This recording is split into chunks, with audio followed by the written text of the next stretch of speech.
Hi, this is John, and this is Buddha Stirs My Coffee, Episode 2. I'm going to use this video to kind of go over the things that I'm going to be carrying on my back for most of this trip on the Camino. And I'm using, you can do the Camino two ways. You can do it gently or you can do it rough. I'm doing it gently. I've got a transport service that's going to carry my bag, my basic stuff. A duffel that'll have my clothing and toiletries and that kind of stuff. So I'm only going to be carrying a day pack, and I'm going to show you in this video what I plan to carry. All right, so what is in this 8-pound sack I'll be carrying?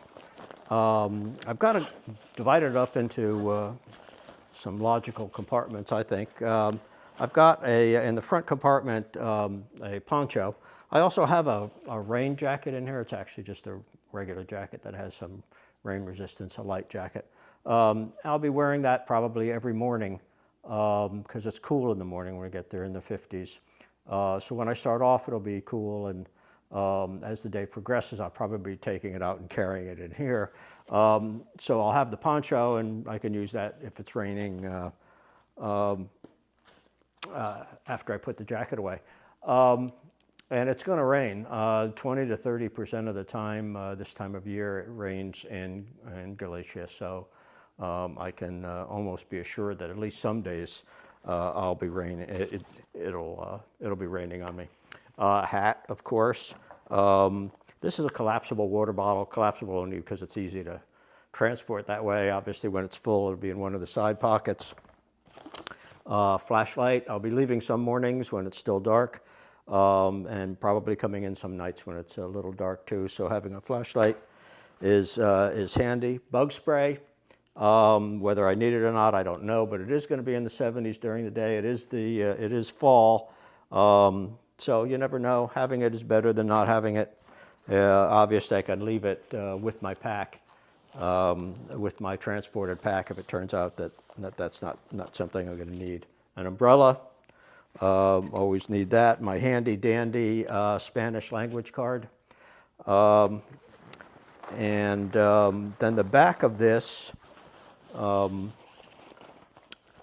center compartment has my photo stuff in it. My phone, obviously I wear a mic, so sound equipment, a power pack. You're using your phone all day long, you're going to need a power pack. I've got this neat little plastic tripod. It's light, and it'll come in handy, obviously, if I'm shooting in a stationary place for a period of time. I had thought about bringing, I've got this stabilizer. It really does a great job if you're doing a lot of video while you're walking or stuff like that. But it is heavy. It's got a lot of stuff it can do.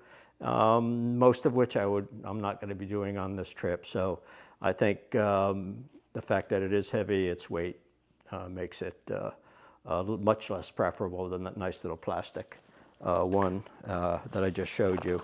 Then I've got this neat, this is a charging cable, but it's capable of connecting anything to anything.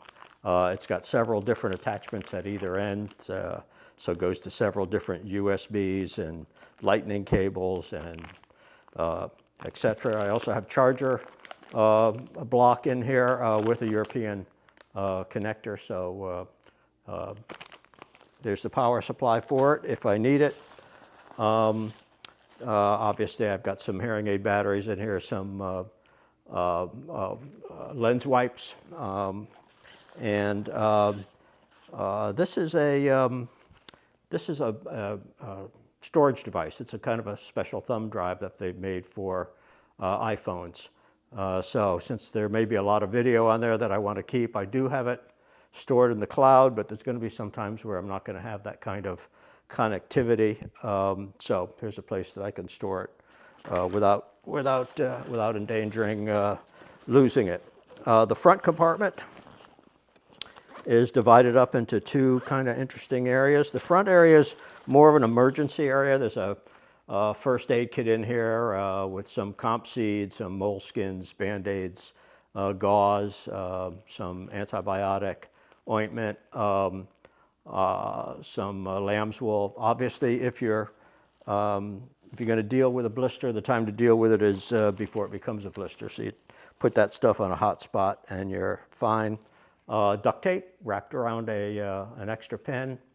I've never not wanted to, never been in a situation where I wished I had duct tape and didn't have it. So I'm going to continue the tradition here.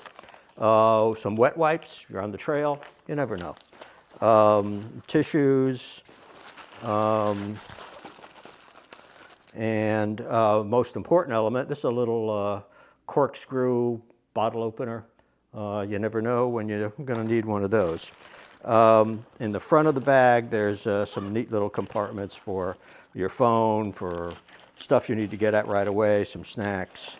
And in the bottom of the pack, there's a little compartment with a rain shield for the backpack. So if you're getting some real heavy downpour, you can put that rain shield on the backpack and make sure that it doesn't get soaked.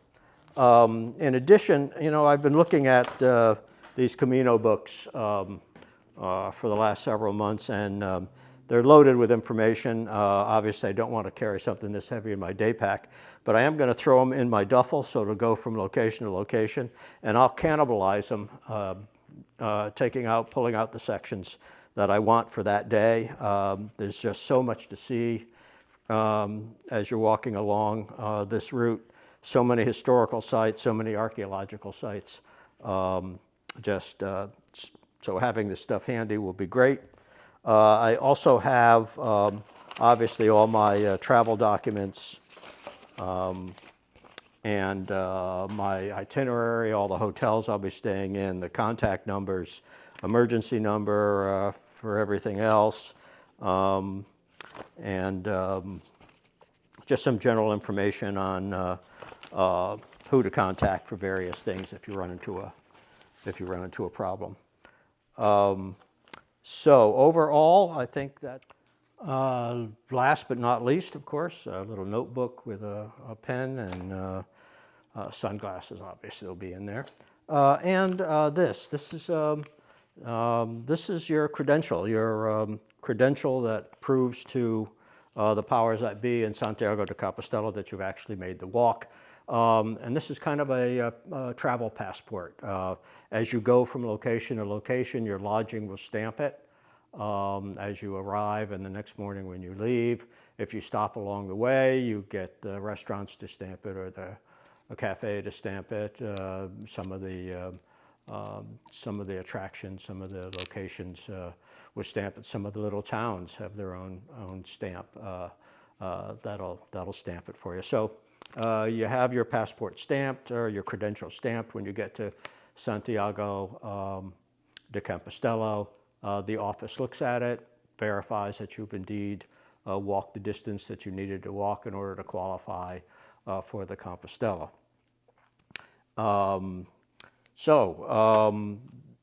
That's it for this video. I'll be making one more the day I leave. I'll do a little travel video on my trip from JFK to Madrid, Madrid to Santiago de Compostela. I've arranged for transportation from there to the starting point, Soria, which is 120 kilometers roughly from Santiago, and I'll be adding to that 120. I've got these side trips off the route to see various archaeological and historical sites.